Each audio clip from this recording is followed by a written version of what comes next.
Before Elon Musk and his Department of Government Efficiency took a chainsaw to the United States government,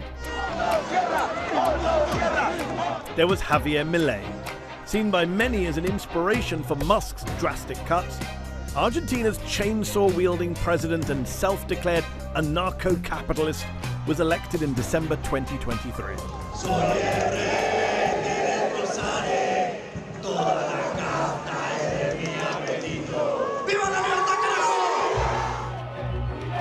Milei campaigned on promises to blow up the central bank and take a chainsaw to Argentina's bloated bureaucracy. Ministerio de las Mujeres y Género y Diversidad, afuera. Ministerio de Obras Públicas, afuera. As Milei approaches the midpoint of his term, his record is disputed. While some economic indicators have rebounded, sweeping cuts to public spending have led to mass layoffs and sparked a wave of resistance. Pensioners, unions and students have flooded the streets in widespread protest. My guest tonight is Diana Mondino. An economist by trade, she was the architect of Milei's foreign policy until she was abruptly ousted as foreign minister last October. I'm Mehdi Hasan, and tonight I'll go head-to-head with Diana Mondino. I'll challenge her on Milei's incendiary rhetoric and whether he's mentally fit to lead her country. I'll also push her on the toll of Milei's extreme economic agenda. Has he delivered an economic miracle or just more pain? Tonight, I will also be joined by three experts. Matias Venengo, a professor of economics at Bucknell University and former senior research manager at the Central Bank of Argentina. Martina Rodriguez, the co-founder of Ni Una Menos UK and a member of the Argentina Solidarity Campaign. And Maxwell Marlowe, Director of Public Affairs at the Adam Smith Institute in London.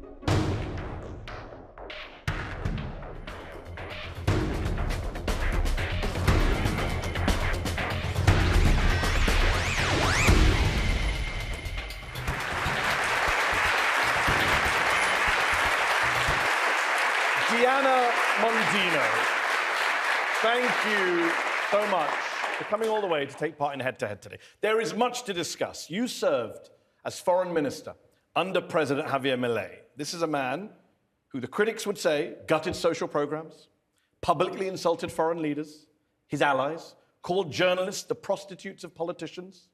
You served under him until last October, when he rather unceremoniously fired you and called you and your colleagues in the foreign ministry traitors, parasites, arrogant imbeciles. And yet you still support this rather strange man. Why? Because that's an incomplete list. There are many things that he did on the right way, on very, very good things, and particularly he's trying to turn Argentina around. So my job was, whenever he would say something not so nice about somebody else, I make sure that the other guy hadn't said something uglier before. Okay. So it's not that Milei would start those things. And let's fix the concept there. Countries are there forever, leaders come and go. And the relationship with the countries, within countries, and with other countries is far more important than what one person can decide today or tomorrow. And that's what I was trying to do. And may I say, all other foreign affairs ministers were trying to do too.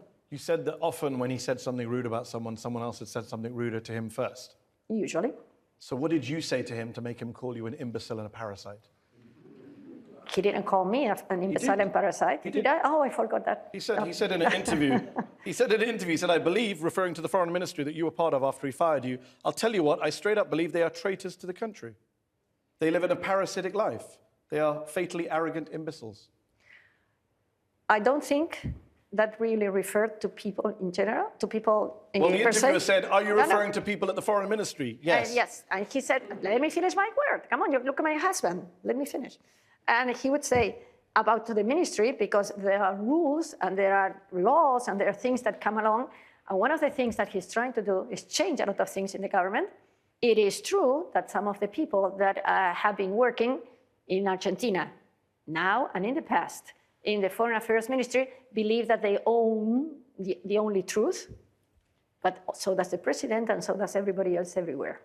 Let's talk about the policies he's trying to change the country. Yes. The big program that you and him and the government put into place was the economic program.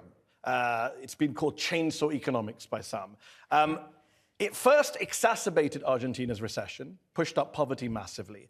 And now, yes, 18 months in, the government you were part of has brought down inflation, to be fair. Growth is looking good this year. But I wonder at what cost? Unemployment is up, the value of pensions are down, public spending has been gutted, people have been protesting in the streets. The inflation rate still remains one of the highest in the world. How is this some historic achievement, as Milei likes to claim, or the best country in the world, as you once predicted it would be to business leaders? One of the things that you have to remember is where we were before and what would have happened.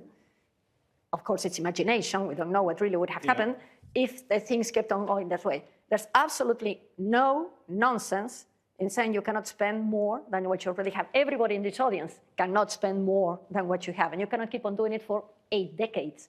So what he has done is stop that. Now, whoever was receiving that money out of the sky, of course, is not happy. And what the government was trying to do is to split it in an even way or putting the pain where it belongs. And that's not easy to get done. And of course, every single stabilization program in the world has been coming with a recession. There's less money to spend. If there's less money to spend, someone will sell less things. And not selling enough brings in a recession. But there's no other way of bringing down inflation. The reason it's called chainsaw economics is because your president proudly talks about shutting down government departments, cutting state budgets. That's another thing. Even Elon Musk now regrets taking that chainsaw from Javier Milei's hand at the CPAC conference in the US. You know what he said? He said, I shouldn't have done it because it, quote, lacked empathy.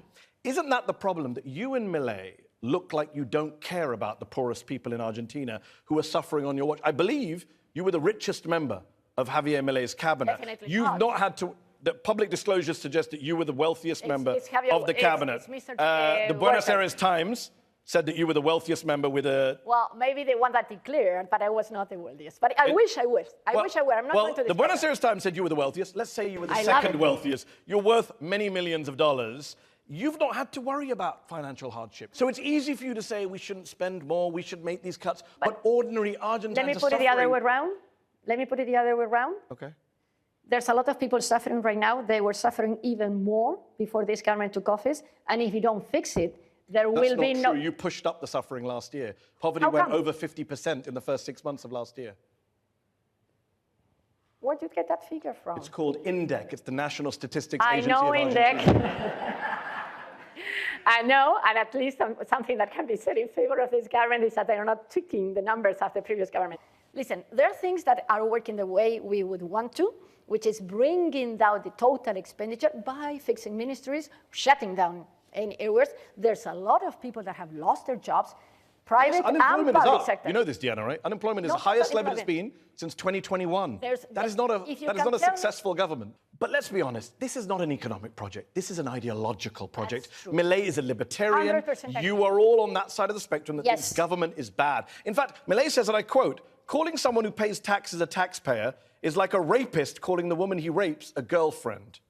He also said the state is a pedophile in a kindergarten with the children chained up and bathed in Vaseline. I think I have to take a shower after reading those quotes out loud. How did you work for this guy? I strongly believe that the only way Argentina can come out of the doldrums that we're in is not spending more than what you can, selling more things to everybody, including the rest of the world. And there's a very particular... How do you justify that attitude that I just read out to you? You just dodged but I'm not going to marry him. I mean, I don't have to like him. But do you share that view of the state? Of course, no. You don't think the state is a rapist or a pedophile, do you? The Argentine government, I'm not going to say it's the most corrupt in the world because there's a long list that governments are corrupt, but definitely there's a lot of corruption in Argentina. Argentina has had taxes just on the agricultural sector equivalent to 2 Marshall Plans. Where's that money? Yeah. Where are the roads? Where are the schools? Okay. Where are the hospitals? I'm not here to defend previous governments. Okay, but that's the corruption. I do want to get to your views. Okay. You dodged my question about libertarianism and Milei's views. No, I believe in liberal governments. I'm not. And you do agree with Milei on a lot of stuff, because, for example, he promoted this idea of an organ market, of buying and selling human body parts. You call that idea fantastic. How is it fantastic or even ethical to bring money and markets into organ donation? Ask the Nobel Award people that got that idea. Which Nobel Prize winner was that? Alvin Roth. Alvin Roth. Yeah. Yeah, so we reached out to Alvin Roth before this show, and he said his scheme has nothing to do with what Milei is proposing. He doesn't think that at all. Maybe the phrase, it's either misquoted, I don't know the phrase. Definitely, I don't know the phrase. He proposed a global kidney exchange where people could find... It is working in Argentina. We do have a law. Milei wants people to sell organs, and you know very well that just ends up with poor people having to sell their organs to rich people. Why would you do that? We have a long-standing law that allows to exchange organs from one person. You need a kidney transport. Maybe your wife cannot or will not give you a kidney. But not for money, Diana. You should not be selling organs. You know very well that leads to poor people and poor countries. I'm only defending the law that we already have in Argentina. And actually, we have a law called Ley Justina that allows for people to exchange organs in a very different way, meaning that it's not... So you disagree with Milei on organ sales? Come on, you have to, not selling, it's allowing... But Milei wants to sell organs. He says, I would repeal the ban on organ sales. You have your daughter about to die, she needs to pay for an operation, someone wants to buy your kidney, you could sell it to them. Do you support that, yes or no? I have been through 2 or 3 different very personal situations where people had to go through a kidney transplant.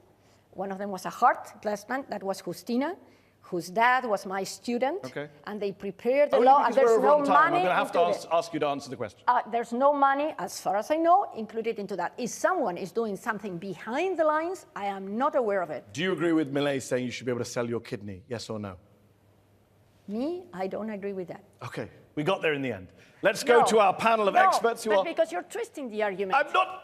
I read out his words. How am I twisting? I'll read it. Do you want me to read it one more time? No, it's going to get boring. Come on. All right. There are all these people and I don't want to... Let's go to our panel. We've got a couple of economists on our panel tonight.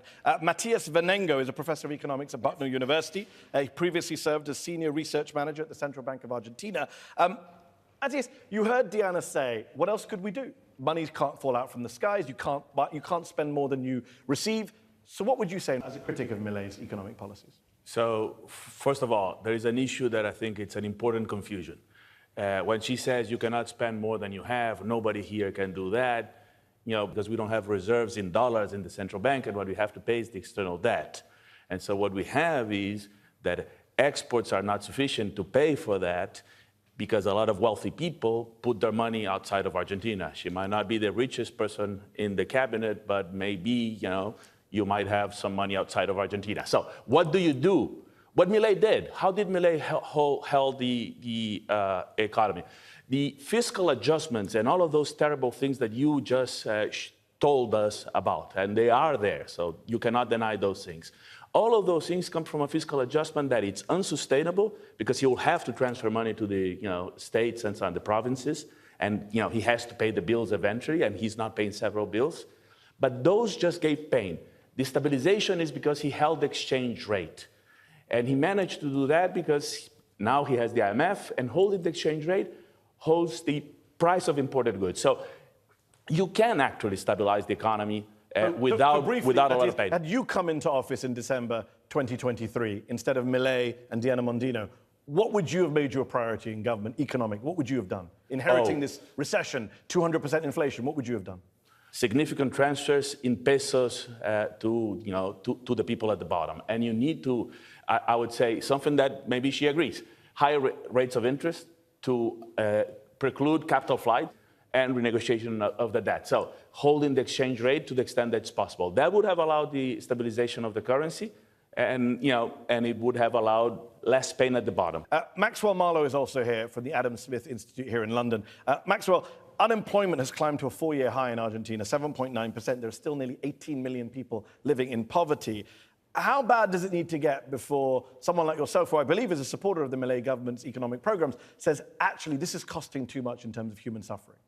I think it's a difficult one. I think what Milei's been doing is, as the Bloomberg coverage is labelled shock therapy. We've seen that previously. The Thatcher government very famously did it after years of what was essentially a terrible couple of decades for the UK. And I think, the human suffering aspect is very difficult in this aspect The problem is Milei is so committed to the ideas of economic libertarianism that I think he does flush it out of the window. Are you optimistic about Argentina? I am optimistic. Reading the IMF report where they have, permitted $20 billion of credit to flow into Buenos Aires, they are very confident, and we'll probably see 2029, by their estimates, GDP per capita rising to about $36,000 per person. I do want to move on to women's rights, but just briefly, the question I asked Maxwell, can I ask you, does a point come when there's so much human suffering, people rummaging through dumpsters, pensioners saying, I have to choose between eating and paying for my medicines, when you say, actually, we've got to stop this? Of course, that can happen. Again, I'm not in government. Not there yet. No, you're not there yet. I hope not. I sincerely hope not. And the answer to prevent that is opening up the economy, having trade agreements, exporting more, even through lowering taxes or whatever other thing, and so that you can have more resources. If you don't have more resources, there's no way for ending poverty or any other ailments that Argentina has. Again, the only way to grow is that you have more people able to work, either because their education or children are well nourished. Well, that's something far more going important. up, so that's not going well for you. Let me ask you about women's rights in Argentina. Sure. In January of this year, Milei vowed to remove the concept of femicide from the country's penal code, despite the fact that in 2024 there was a femicide in Argentina every 33 hours. There have been 103 victims of femicide this year in Argentina. He also dissolved the Ministry of Women, Gender and Diversity and made significant cuts to support for domestic violence victims. How are you okay with that, Diana, as an Argentine woman? When you see how those things work, I mean, the number, the name, of course I agree with it, when the name of this femicide, etc. But when you look at what is being considered as a femicide in Argentina and the way it works, then you start having a lot of problems. Now, if a lady, for example, is run over by a bus, is it a femicide? No. Well, there you go. But 103 people have been killed on what the government says That's is femicide. it. And there's a lot of, there should be, I hope there is, a lot of protection for those people. There is. It came from the Ministry of Women, Gender and Diversity that helped 1.5 million people dealing with gender violence. Milei shut it down. Yes, there were 1,200 people apparently taking a salary there, not much more efficient as far as I know. And whatever there's But why shut down a ministry that's devoted to helping victims of domestic violence? You're transferring the responsibility somewhere else. Actually, if you consider that's not the only ministry that was shut down. There were 22 ministries and now we're 8 or 9. So responsibilities are being transferred to the Ministry of Justice. The way that you change the name is not necessarily... So you don't think Milei has a problem with supporting victims of domestic violence? I hope not. I'm just wondering, since we began this discussion, you say I disagree, I'm not in the government, but you will not say one word of criticism against Javier Milei. This is a man who said to a female journalist, I'll take out a 9mm gun and put it to your head. He said to another female journalist, she's a donkey. Did he call you names as well? No, never. Never. So just other women. Probably younger and nicer. You were going to say that later? I didn't say a word about younger and nicer. I'm just wondering why you're defending a misogynist. Because my mom taught me what my grandmother taught her, that you have to discuss ideas and not people. How is it an idea to call a female journalist a donkey? What idea was he expressing? No, what is an idea is that you have to, you're very facetious, that's why he's such a great journalist. It's not facetious at all. No, that's your... Could I say you're being facetious by quoting some, family anecdote? Let's bring in our third expert on the panel who's been waiting patiently. Martina Rodriguez is a member of the Argentine Solidarity Campaign and the Feminist Assembly of Latin Americans. She's a founder of Ni Una Menos UK. Martina, I believe you came back from Argentina not long ago. What is the situation when it comes to women's rights, to protection of women in Argentina under the Milei government right now, in your opinion? I mean, it's appalling. And I think there is a programmatic anti-feminist agenda, which the president himself boasts about. He went on to say that he's proudly anti-feminist and that feminism has ruined Western civilization and the economy and progress. Then the government shuts down the Ministry of Women, Genders. And not only that, as Mehdi said, then we have the government cutting 90% of the attention to women who are suffering gender-based violence, and the helpline is being cut 50%. There's a sort of mix of economics with cultural wars happening at the same time. So the ideology of the president is having an impact in their material lives. And I just want to say that 60% of poor people are women. So when Milei says that, feminism has nothing to do with the economy, we do have a lot to say about the economy. Yeah, Martina mentions the culture war. I just want to throw in extra. Yes. She mentioned culture war. This is Yes. a culture war, right? They- I mean, you yourself have been part of that. She mentioned feminism. Milei I believe you is in the past very have strong. You in the past have described feminism as a satanic cult. Me. Yeah, you. Well, maybe I will start growing corns. Come on. January 2023, it's on Twitter, you can go check. We did. Okay, let me go back. One thing is how you call things, whether we do have a minister whose responsibility has been transferred to the Ministry of Justice.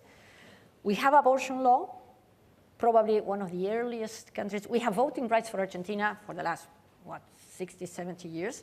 Do you want to specifically respond to what Martina said? I understand the record. The kind of things that we are worried about now, talking about women's rights, I would really like to see what is it that is not being addressed right now. The fact that we have... Let Martina come in briefly, because we're over. Yeah, just briefly, what is not being addressed right now? There's many things that are not being addressed. But an example, as I just said, they cut the helpline. It's been cut 50%. We're not doing anything because the support for women that suffer gender-based violence... I gave you a specific example. It's not that I don't want to answer, I will not know the details, but if you have to look into what the level of occupation of that line was, whether it's too much, too little, I don't know. I do want to ask you about Milei's foreign policy, which seems to be based around blowing up Argentina's traditional alliances.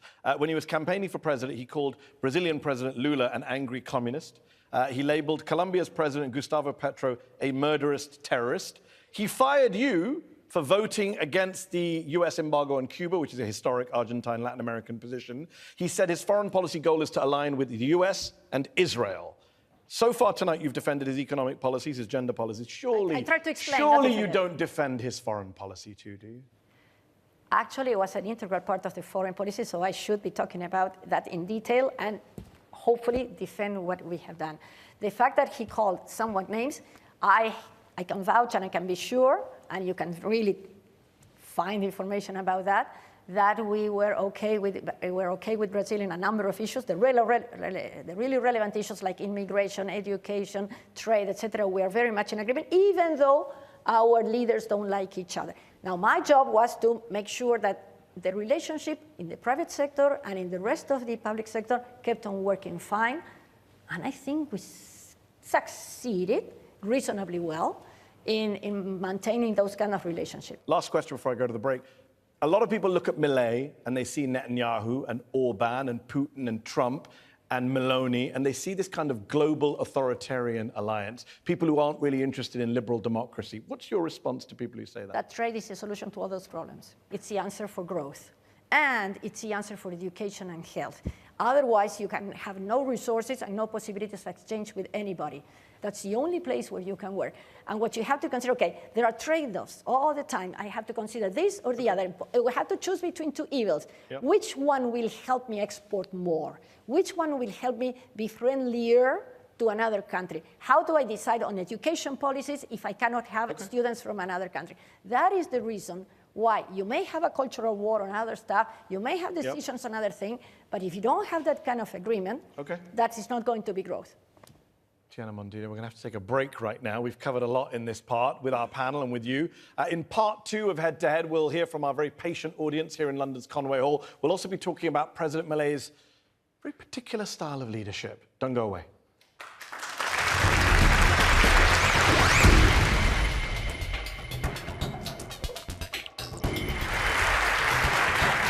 Welcome back to Head to Head on Al Jazeera English. My guest today is Diana Mondino, who served as foreign minister under President Javier Milei of Argentina for the first year of his government. Diana, you and I have talked a little bit about foreign policy, women's rights, the economy, all big issues. But the biggest issue, surely, is Mr. Milei himself. He is an interesting character. I know you told me in part 1 you and your mother and your grandmother don't want to talk about individuals, but we really do. We really do need to talk about President Milei's state of mind. I have to ask, Milei in his speeches, Diana, often thanks his advisors, Conan, Murray, Milton, Robert, and Lucas, except these aren't actual people, they are his dogs.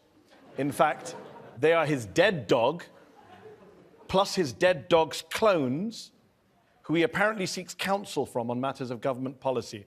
When you were foreign minister, did he take more advice from you or his dogs? Actually, since I was working on foreign trade agreements, no one gave me any kind of advice because we had to work with Mercosur, and that's how we finally finalized the Mercosur European Union agreement, the EFTA agreement. They both have already in the works. UAE, we are in the work. Maybe someday we will get with the United Kingdom. Those are the things that nobody would give any kind of advice or because it's something from Mercosur, and all four foreign affairs ministers were working together, plus Bolivia sometimes, which is the fifth. So I wouldn't know about that. He would not give me any kind of advice. But you know about this Milei Council of Advisors. I mean, one biography of Milei is called El Loco, the Madman, and it says that Milei believes it was a telepathic conversation with his late dog Conan, who's dead and he cloned the other dogs off of, that relayed God's message for him to become president of Argentina, and that he still communicates with the dead dog Conan through a mystic, which, by the way, Milei was asked twice about in 2 separate media interviews, refused to deny that he does this. You've been defending this man's policies tonight, a man you used to work for. He does sound a lot like, to the rest of us, a madman. I've seen the dogs twice. I didn't count them because they're really big, and I'm not really like doggy person. So, but I've seen them. But his state of mind, this is not a well man. Let me put it the other way around. Okay. Let's say he's, as you're saying, let's say everything that everybody's saying is true, and there are much uglier things that are being said about him. Let's say all that is true. Would that change the policies? Would that change what he's trying to envision? Why would people that had voted for him and his idea and still support him, and may or may not, in October, vote even more for this idea? You don't think mental fitness matters when it comes to a leader of a country? It is extremely relevant, and I would beg you to mention a leader, one of the big leaders in the world right now, who would not have some sort of, let's say, narcissism. No, you're right about that, but I could turn it around and say, can you name a world leader who consults his dogs on policy issues? Maybe they have a cat. I mean, let's be serious. Carlos Rodriguez was an advisor to the Milei campaign. Carlos Rodriguez was my boss for 25 years. Okay, then, so let's talk about Carlos Rodriguez. We're very good friends. A serious figure, friend of yours. This is what he says after Milei took office. He quit the Council of Economic Advisors. He said the mental imbalance of Milei became much more evident. Insults, bizarre facial gestures, arbitrary firings, unnecessary fights, an army of trolls, dogs in heaven. Does this sound like a mentally stable leader to you? Because Carlos Rodriguez said, I can't work with this guy. Let's say that everything is true. If it were true. Why do hypotheticals? I'm asking your actual view. You worked with him. People here want to hear your I view. work with both of them. Okay. With Milei and Carlos Who's Rodriguez. right, Carlos Rodriguez or Javier Milei? I have to say that Carlos is always right. Okay. So he has got a mental imbalance that's in No, evidence. I cannot say that. I would like Why? Why can't you say that? Are you afraid of Milei? Of course not. So why can't you say it? Why would I be afraid of anybody? I'm not in government anymore. You're avoiding very simple questions. I'm But telling you're not that he asking consulted with dogs. Milei hasn't denied this. Maybe. You're not denying it. You're just saying, well, other free leaders are You're narcissists. not asking the relevant questions. I mean, I'll decide what's relevant. It's my show. Exactly, it's your show, and I have the right to answer whether I like it or not. Okay, fair point. Last question before I go back to our panel. He said a lot of crazy things that you as foreign minister probably had to defend or shrug your shoulders for. Over the years, Milei has repeatedly attacked the late Pope Francis. He equated him with evil for his support for social justice. He accused him of sympathizing with, quote, murderous communists. He called the late Pope a piece of shit. You're Catholic. Do you believe that Pope Francis was, quote, an imbecile or, quote, the representative of evil on earth, to quote your former boss? I'm using some Benito medal. Is that a good answer? No. Do you agree with Milei? No. Why would he call the Pope the representative of evil on earth? What's wrong with this man? Which one? Milei. I like Pope Francis. Okay, me too. The question here... So you like Pope Francis. When you heard him say that, what did you think? Did you not get angry? I was very happy that I would not have to talk to Mr. Parolin explaining what we were doing. Parolin is the Foreign Affairs Minister of the Vatican. Not my question. Why did he call him that, and what was your But ask reaction? him why he called him. I don't agree with that. Were you upset when he said it? I think for the Catholic population in Argentina, which is the majority, even though we are an interdenominational country with lots of religions, I think it's kind of offensive. Having said that, Finally, we got something of an answer out there. I'm gonna take that as a win and go to our panel of experts who are waiting patiently to come in. you will not let me finish. Okay? Matthias Venengo, I asked you the question 4 times, is a professor of economics at Bucknell University, previously served as senior research manager at the Central Bank of Argentina. Matthias, we've been talking about Milei's fitness for office, his obsession with cloning dogs, attacks on the Pope, etc. Is this a sane person? And to take Diana's point, does it matter if Argentina's doing fine and the people like him? So I have a friend that says, I talk to my dog too, but I don't expect a reply.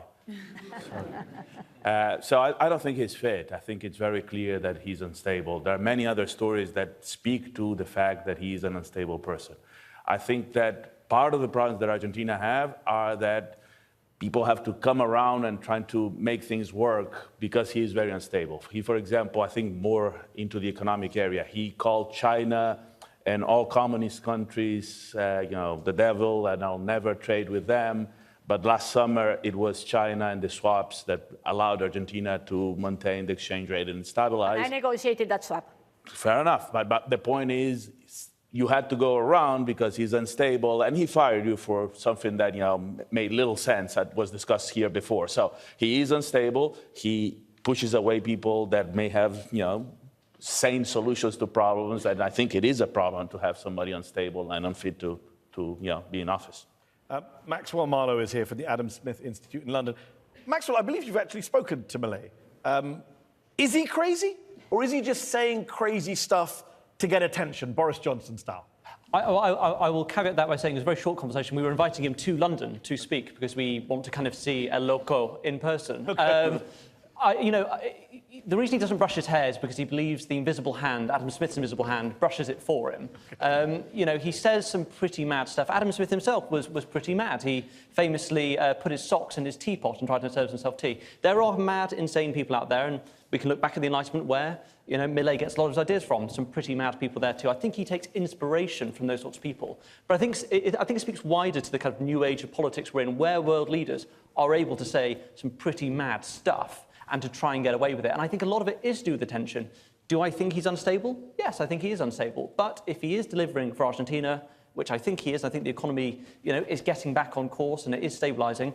And his popularity rate, by the way, is doing quite well as well. I think it's okay. Is it okay for your job, being the head of the diplomatic service? Not so much. It's difficult for you. But I think for everyone else, it's good headlines and it's good popularity ratings for him. On that note, it's not all just ha ha ha funny, he says crazy things, his hair's not combed. No, he also says a lot of extreme bigoted things about minority groups, about LGBTQ Argentines. And it's not just Milei. Diana, in November 2023, you stated that you support marriage equality in theory. I do. But then you said it was akin to having lice. You said, quote, if you prefer not to... You too, Brutus. You said, quote, if you prefer not to bathe and be full of lice and it is your choice, that's it. Don't complain later if there's someone who doesn't like that you have lice. Isn't that the kind of language that's not helpful? In a 3-minute long phrase where we put a lot of examples, and the last one was the lice. So whoever did this, of putting together the homosexual thing and the other, and the person I was talking to, he's actually married to another gentleman, and I know him and we're good friends. So that is not... You were not referring to gay couples? We were talking about people being responsible for the decisions. Okay. But you were criticized, this heavily for this quote. I was heavily criticized for that. I was heavily criticized for something about retired people, which I never said. And so there are things that people will twist because of politics, or they will just trim the phrase. But what you have to do is understand. And the whole is, let's say 1 person, 3 persons in cabinet do or do not like dogs or LGBT people. That does not change the society in Argentina. We're a multicultural society. Okay. Sorry, it's important. Argentina has not had any kind of religious issues ever. But it does have a lot of anti-LGBTQ violence. A lot of gay people have been attacked. I do want to bring in Martina, who's here, Rodriguez, from the member of the Argentina Solidarity Campaign and the Feminist Assembly of Latin Americans. Martina, in part 1, we spoke about women's rights in Argentina. But LGBTQ rights haven't fared so well either under the Milei presidency. He has made some explicitly bigoted remarks about gay people, trans people, etc. Again, where do you see the situation now for Argentina when it comes to minority groups? Gay people, but not just gay people, minorities across the board. I think minorities across the board, you can't say that hate speech doesn't have an impact in the lives of people. And Milei has said that gays are pedophiles, and that is a hate speech. And hate speech has a complete correlation with Milei's authoritarian repression that bashes pensioners every Wednesday and that nearly killed a journalist who was taking photos in a pensioners' protest. This is a package of, you say that his speech doesn't matter, what he says doesn't matter, but he's persecuting personally journalists who oppose his policies. Julia Mengolini has been targeted by him. He tweeted 90 times in 2 days, and he sent his troll militia to share an AI video of her having sex with her brother. And it was fake, by the way, of course.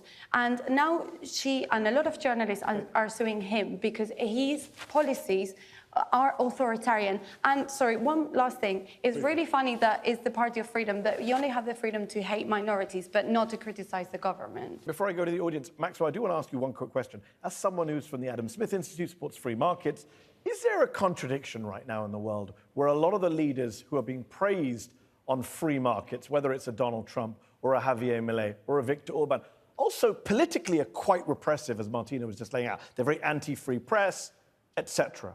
I wouldn't call Donald Trump pro-free trade. I've been on the airwaves quite a lot criticising his tariffs, for example, and he's not great there. I mean, I've got a lapel pin on which Milei wears, actually. It's from Students for Liberty, which is an organisation I was at when I was at university. And it's a big question we ask ourselves, which is, yes, he's correct in his, economic policy, but, where's his understanding of, for example, free speech or, trying to get a First Amendment through, for example, for Argentina? It's a big question for us. But I think to answer your question directly, Mehdi, it's a very difficult time, for free markets, especially in the UK. We had Liz Truss, for example, trying to push through. Dealing with that political realism is a big question that a lot of us libertarians have had to deal with. Let's go to our audience here at London's Conway Hall, who've been waiting very patiently to come in. Gentleman in the green shirt, can we get a microphone to him? Yep. My question for Diana is, how can you still identify with a political party and a government that has sympathized with the perpetrators of crimes against humanity in the last dictatorship in Argentina, has cut funding for the organizations that have documented the human rights abuses and has attacked the human rights organizations that have defended the victims? Who says I'm not a member of the party? You've defended the vice president, who I think you're referring to, correct me if I'm wrong. The vice president of Argentina has made comments that have been very controversial about Videla. I think she went to visit the late dictator in prison, and you spoke out in her defense. We have very different views with Villarroel about Malvinas, for example. Why do we have to agree on 100% of everything? I'm from Córdoba, where the dictatorship acted in a very different way than in other countries, and I do not agree with neither what happened to bring in the terrorism, nor what happened to stop terrorism. Neither of that. None of those things should have happened. Do you, like Milei, deny that 30,000 people were killed in the dictatorship? He denied, yes, and lots of people denied that there's been 30,000 people.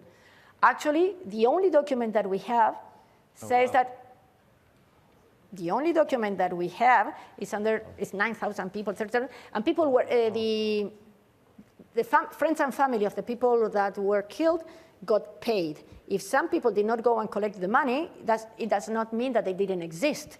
But it's very hard to come up with that number. And it's on the record, someone that says. But we also have a law in Argentina that says that you cannot deny that number. So my views are not relevant. It says a law, which I may or may not agree with, but we have to abide with it. Martina's keen to come in briefly, Martina. But the reason that we don't have the official numbers is because the dictatorship and the military coup won't share the numbers, and that's why we don't have them. If they did, please share all the information. If they share the information, anymore. exactly. Destroyed them. But it's so that's it's a false comparison. I think this is a firing squad. I was in school when that happened. You weren't even born when that happened. I left the country when that happened. Exactly. My parents. Exactly. And so those things were terrible in a society that was torn apart, that's still today being torn apart through that. And the only thing we can do is look into the future and say, punish those who made something stupid, something that far more worse than being stupid, that killed people in a most horrible way. Punish those people. Is it helpful for the vice president to call it a human rights scam? That's her view.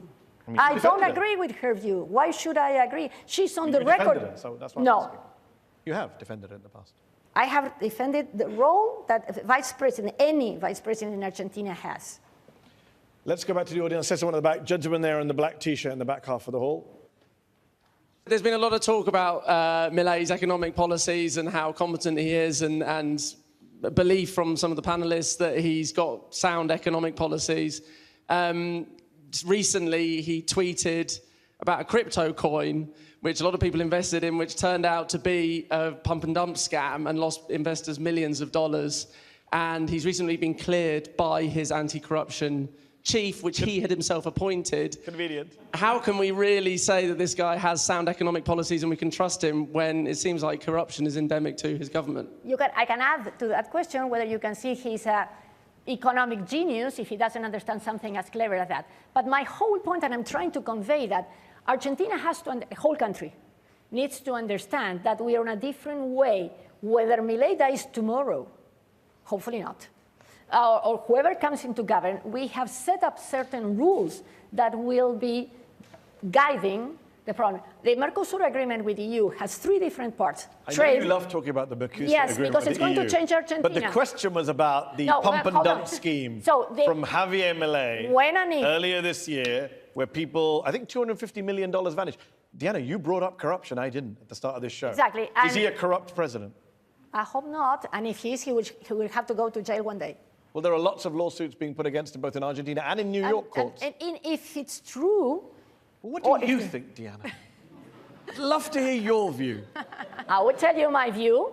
And later, please, let me tell people that Mercosur agreement with the EU will change Argentina. Great. Because you will have... There's 3 we're going to play this game. No, because the justice system... Do you believe that Javier Milei should have tweeted a link to a cryptocurrency? No, he should not have linked done that. Great. Why do you think he did it? I think someone told him about that. He thought it was a good idea. Somebody made money out of this. $250 million vanished. Exactly. So there's 2 possibilities. He's either not very smart or he was some sort of corrupt. You choose. I don't know. I think I can speak for the audience when I say, wow, that is the first time tonight Diana Mondino says Milei is either corrupt or stupid. No. That's what you said. You heard her say it. You said it. I heard you say it. No. If you're watching on YouTube, roll back. No, you're good, and I know that will happen in Argentina in a few weeks, that people will cut that little piece of Diana Mondino says that, and they will stop, same as with the lies thing, etc. You said it. You said he's either corrupt or stupid. You choose. You can decide on that. But you only gave me 2 choices, corrupt or stupid. I can give you the 2 choices, yes. There wasn't a 3rd choice. Am I always the right person to know about that? What I can tell you, if you want to export wine to Switzerland, you will have lower taxes. That thing I don't know. Okay. But he's either corrupt or stupid. That was the choice you gave me. Okay, again, sorry guys, when you hear that about little fragment going on in the Twitter, let me say that I tried to add something to it. Okay, let's go back to the audience. I promised this lady here would get a question, get a microphone to her. It's nice and close to your mouth.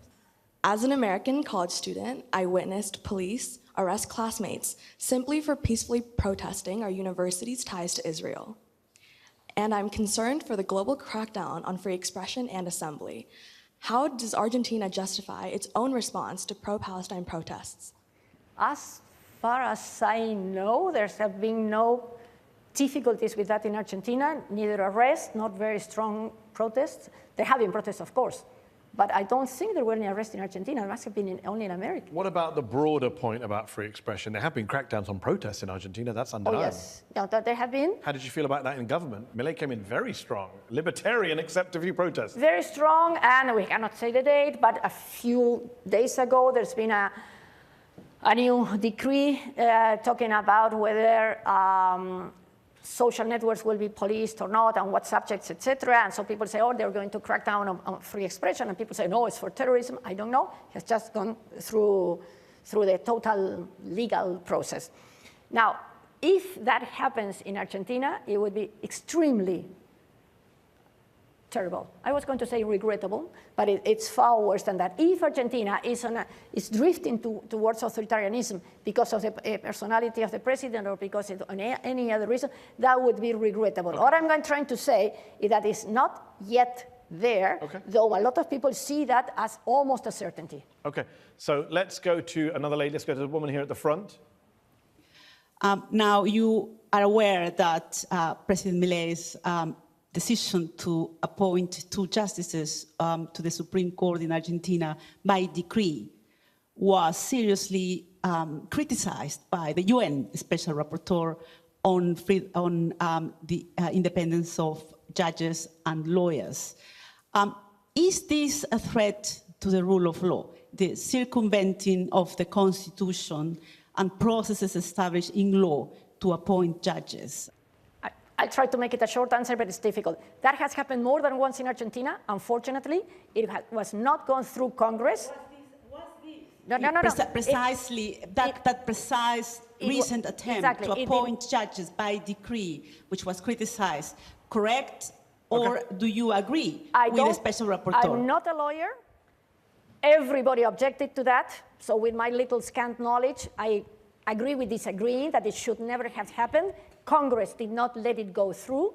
And the fact that we still have separation of powers, so that the Congress said no way. So that would show that still today, Argentina institutions work. Diana, I appreciate that Congress did its job and blocked it. That's not the point, though. The point is, why is Milei doing it? Isn't that authoritarian mindset? Forever, because he has an authoritarian mindset. And because it happened with the Kirchner, it happened with Menem, it happened before. That should never, ever happen again. Gentlemen, I promised the last word too. My question is, how do you expect people to believe you after you don't recognize or you don't remember the president calling you parasitic, unforgivable, or all the other horrible stuff that he said to you? Thank you. What I can say, if my work was focused on one particular thing, that I hope will keep Argentina on a steady growth path. The economic policy, hopefully, will appease inflation. The social policy, hopefully, will help in health and education, particularly for children. Eventually, hopefully, retirement payments will be higher. If I have been called names, I don't have any grudges. I want Argentina to be a better world. As you mentioned, I have a reasonable net worth, not the wealthiest one. I have 2 grandchildren. I want them to grow in Argentina. I want them to be happy children, and they do not have to live, as many people, as Matthias mentioned, have to live in the past in Argentina. If all we're trying to do is look for the perfect guy who combs his hair rather than the crazy thing he does, who will wear a nice tie rather than the one he does, and we're waiting for everything to be perfect, it will not happen.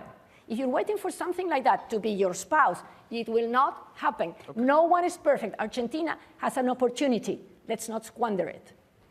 On that note, Diana Mondino, thank you so much for coming all the way here from Argentina to do this head-to-head in London. Thank you to our audience in London's Conway Hall. Thank you to our panel of experts for their contributions. And thank you to you all at home for watching Head to Head on Al Jazeera English. We'll be back soon.